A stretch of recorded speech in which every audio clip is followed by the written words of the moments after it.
जी अस्सलाम वालेकुम, मैं हूं नूरुल आरफीन सिद्दीकी और आप देख रहे हैं आरफीन नामा। बिलाखिर खोटा सिक्का ही काम आया। वो एक इदारा जिस पर बाकायदा दौड़ नोटिस लेकर के और सुनवाइयां की जा रही थी आज़ाद इदारे की जानिब से, आज़ाद इदारे के सरबरा की जानिब से बाकायदा तड़ियां लगाई गई कि मुलाजमीन को बार करें, शट डाउन करें, ये कौमी ख़जाने पर बोझ है, एक्सेट्रा एक्सेट्रा। जबकि दर हकीकत इस मुल्क पर, इस मुल्क के लोगों पर, कौमी ख़जाने पर जो बोझ है, अगर उससे इसी तरह से फरागत पाने का रिवाज हमारे यहाँ होता तो हमारे यहाँ मामलात इस नहज पर आते नहीं। स्टील मिल्स जिसे किसी खातिर में ही लाने के लिए तैयार नहीं थे मेरे मौसूफ, वो आज़ाद इदारा जो हर चीज़ का नोटिस लेता है मां सिवा उसके जिस चीज का नोटिस लिया जाना चाहिए, जो नजरिया जरूरत का बाकायदा तहफ्फुज करके एक रिकॉर्ड, मेरा ख्याल है एक आलमी रिकॉर्ड भी बना चुका है, और जहां वक्त के बड़े बड़े सियासतदान ना सिर्फ परवरिश पाए हैं बल्कि बैठ करके बाकायदा अपनी दियारियां लगा लगा करके गए हैं। हमारे सीनों पर आज भी उनकी पेंशन्स 10-10 लाख रुपए की पेंशन्स हम पर भारी पड़ रही हैं, लेकिन चूंकि पेशा एक है, चूंकि पेटी भाई हैं, इसलिए उसकी पेंशन की तरफ नजर नहीं जा रही। नजर जा रही है तो पाकिस्तान स्टील मिल्स के उन लोगों की तरफ जिनका इसके सिवा कोई और रोजगार नहीं, जो इस मुल्क को सुबह शाम बर्बाद करने के नित नए तरीके ईजाद नहीं करते, जिनका ताल्लुक mediocre, above mediocre, lower mediocre group से है, जो इस्लामाबाद में नहीं रह सकते, जिनका कराची में रहना मुश्किल है। जाहिर है उस पर तो नोटिस होगा ना यार, उस पर तो तबर्रा होगा। वो नाजायज बड़ी बड़ी बिल्डिंग्स, वो नाजायज बड़े बड़े मंजन, उनकी तरफ अगर तवज्जो करूंगा तो मैं भी, मेरे बच्चे भी पेंशन से जाएंगे। खुदा का खौफ करो। पाकिस्तान स्टील मिल्स वही जिसे नाकारा समझ करके बंद कर दिया था, जिस पर नवाज शरीफ ने भी बर्क गिराई, जिस पर आसिफ अली जरदारी की हुकूमत ने भी, जिसकी ऐसी तैसी में बढ़ चढ़ करके कार खैर में हिस्सा लिया। मैं उन तमाम जिसको कहते हैं सेगमेंट्स ऑफ सोसाइटीज में इंटरेक्ट करता रहता हूं, उनसे मिल चुका हूं, बाकायदा प्रोग्राम्स मैं बाकायदा नेशनल टेलीविजन पे कर चुका हूं स्टील मिल्स के हवाले से, इसलिए मुझे मालूमात हैं, मैं हवाई बात नहीं कर रहा। नवाज शरीफ और आसिफ अली जरदारी के सो कॉल्ड जमहूरी अदवार ने इस स्टील मिल्स की तदफीन के लिए जो कुछ भी किया,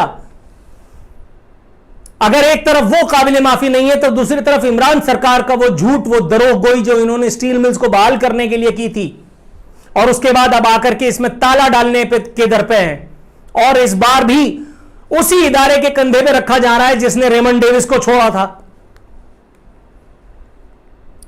जिसने रेमंड डेविस को छोड़ा था। और रेमंड डेविस को किसने छोड़ाया था? अदालत के अंदर जनरल शुजा पाशा बैठा हुआ मैसेजेस कर रहा था अपने गोरे आकाओं से। कौन नहीं जानता? रेमंड डेविस की किताब में भी सारी बातें मौजूद है, सबको पता है, मगर कोई नहीं बोलता। धंधा है ना, बंद हो जाएगा, धंधा है। अब पूरी दुनिया में वो जो वबा आई हुई है कोरोना वायरस की, इंडिया में वो जो बहरान पैदा हुआ ऑक्सीजन का, भारत को सऊदी अरब ने डोनेट किया है कुछ ऑक्सीजन। पाकिस्तान में क्या होगा खुदा न खास्ता, अल्लाह माफ करे अगर कोई इस तरह की सिचुएशन आ गई। सब अभी इसी तरह की बातें कर रहे थे, चैमगोइयां कर रहे थे कि उधर से एक ऐसी बात हुई कि मैंने जानमाज बिछा ली, मैंने कहा परवरदिगार तू इस मुल्क को चलाने वाला है। खुदा की कसम, ये कोई किसी हुकूमत, किसी इस्टेब्लिशमेंट, किसी ब्यूरोक्रेसी, किसी अदलिया मदलिया, किसी का काम नहीं है, ये सिर्फ तेरा काम है। उस स्टील मिल्स की जिसको ये लोग गारत कर चुके, इसकी तदफीन तकरीबन की जा चुकी, उस स्टील मिल्स की तरफ से आवाज आई है कि भाई मेरी आवाज सुन लो, मैं बंद ऑक्सीजन प्लांट जो यहां बंद किया हुआ है इतने अरसे से, 2015 से यह प्लांट बंद है, यौमिया 520 मैट्रिक टन ऑक्सीजन तैयार करने की सलाहियत यह रखता है। स्टील मिल्स के मुलाजमीन एक मर्तबा फिर इसे फंक्शनल कर सकते हैं, इस एक प्लांट को, जिसके बाद पाकिस्तान में ऑक्सीजन की कोई कमी किसी तौर की मौजूद नहीं रहेगी। यह खुशखबरी है उन लोगों के लिए, उस आम तबके के लिए जो ऑक्सीजन सिलेंडर्स की कीमत में मामूली इजाफा भी अफोर्ड नहीं कर सकते, लेकिन जिन्हें अपने प्यारों के लिए ऑक्सीजन की जरूरत है, उसी तरह जिस तरह मुझे और आपको जिंदा रहने के लिए पानी की है। ऑक्सीजन सिलेंडर्स की कीमत में इस वक्त जितना इजाफा हो रहा है, अगर वालिय नाम निहाद बिलावजह का मदीना जो शाम के बाद न जाने अरशे मोहल्ला पे होते हैं, जो दोपहर में भी अगर बात करते हैं तो पता नहीं किधर की बात करते हैं और क्यों करते हैं, बात ही क्यों करते हैं। इनसे यह हक छीन लेना चाहिए, क्योंकि जब बोलते हैं भंड बोलते हैं, चवल करते हैं। वालिय नाम निहाद रियासत मदीना को अगर पता हो तो मैं ये खबर पढ़ के बता रहा हूं, जो मैंने खुद घर में नहीं छापी। कराची में ऑक्सीजन सिलेंडर्स की कीमत में हजारों रुपए का इजाफा, मीडिया रिपोर्ट्स के मुताबिक फला फला फला कंपनियों ने खतरे की घंटी बजा दी है। 5 लीटर ऑक्सीजन सिलेंडर की कीमत में 2 से 4,000 रुपए का इजाफा हो गया है। वालिय नाम निहाद रियासत मदीना लिहाफ हो रहे हैं, लिहाफ हटाएंगे, उसके बाद पप्पा का दिया हुआ स्क्रिप्ट फोड़ देंगे। मईशत बेहतर हो रही है, रुपया मुस्तहकम हो रहा है, किसान टनाटन हो गया, दंगल कर रहा है, हर घर में ऑडी खड़ी है, कद्दू खड़ी है। यहां साइकिल बिक गई भाई, काय की ऑडी। तुम होश में तो हो कभी किसी दिन, तो तुमसे बात करेंगे भाई ये मामला है क्या। तुम्हें तो पता ही नहीं है कि बारात कहां जा रही है, तुम्हें तो महल में बंद करके ताला डाल दिया है। खुदा रसूल की कसम, मुझे एक इंतहाई अहम शख्सियत ने कहा, कौन वजीर आजम, वो जिसको कमरे में बंद कर रखा है, खुदा रसूल की कसम, पीटीआई के इनर सर्कल्स का एक घर का बेदी मुझे कहता है, कौन वो जो जिसको बंद कर रखा है, उसको बाहर का क्या पता, उसको सब लिखा लिखा मिलता है, वो शाम में उठ करके तकरीर पेल लेता है। लो, ये अठमी रियासत का वजीर आजम है, इसको कद्दू का नहीं पता कि बारात किधर से आ रही है और किधर को जा रही है। साथ ही साथ ऑक्सीजन प्लांट को फाल करने की यह खबर, अगर इसे फाल कर दिया जाता है तो यह 2 लोगों के लिए, एक के लिए तो शर्म का मुकाम है और दूसरे के लिए खतरे का। शर्म का मुकाम उसके लिए जो इस प्लांट को, जो स्टील मिल्स को बंद करने के लिए जिसने सर पैर का जोर लगा लिया था, एड़ी चोटी का जोर लगा लिया था, जिसने बाकायदा धड़ाधड़ समातें करवा करके और अखबारात में बाकायदा हेडलाइंस चलवाई कि कौमी खजाने पर बोझ पड़ा हुआ, इसको बंद करो और लोगों को घर बिठाओ, मुलाजमीन को फारिग करो। ये तमाचा है उस एक इदारे के मुंह पर भी जो आजादी का नाम लेकर के भी इतना गुलाम है कि खुद कोई काम कर नहीं सकता, खुद कोई फैसला इसका नहीं होता। और उससे बड़ा तमाचा ये उन लोगों के लिए जो सियासत के नाम पर एक दूसरे की खाल खींचते हैं, बल्कि हमारी खाल खींचते हैं एक दूसरे के, तो ये लिबास हैं, चमड़ी हैं, खाल हैं।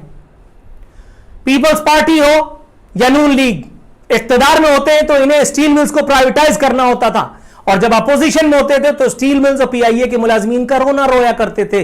आर रोना, समझ गए हो ना, आर रोना रोते हैं।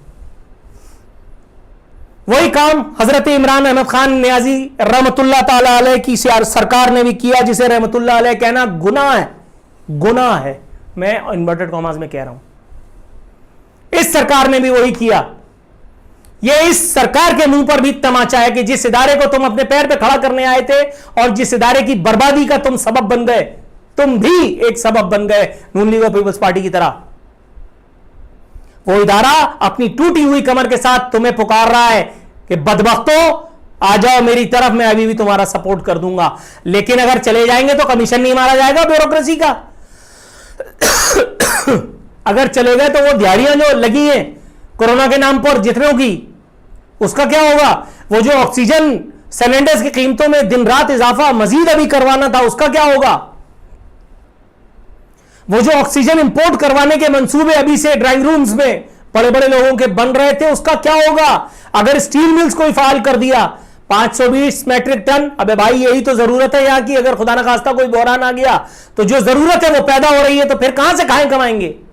वालिय नाम निहाद रियासत मदीना और उनके इर्द गिर्द बैठे तवलची, वो चोर चमार जो वालिय नाम निहाद रियासत मदीना और उसकी सरकार की माथे का तिल है, माथे का तिलक है, क्या बोलते हैं उसको, वो औरतें दुल्हन के तौर पे पहनती हैं, वो फुंदू होता है, उसको क्या कहते हैं वल्लाह आलम।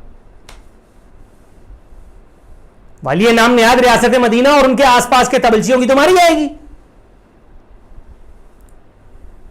जरदारों की, शरीफों की और न जाने किस किस की। तो फिर कैसे ये रिलीफ दे दूंगा?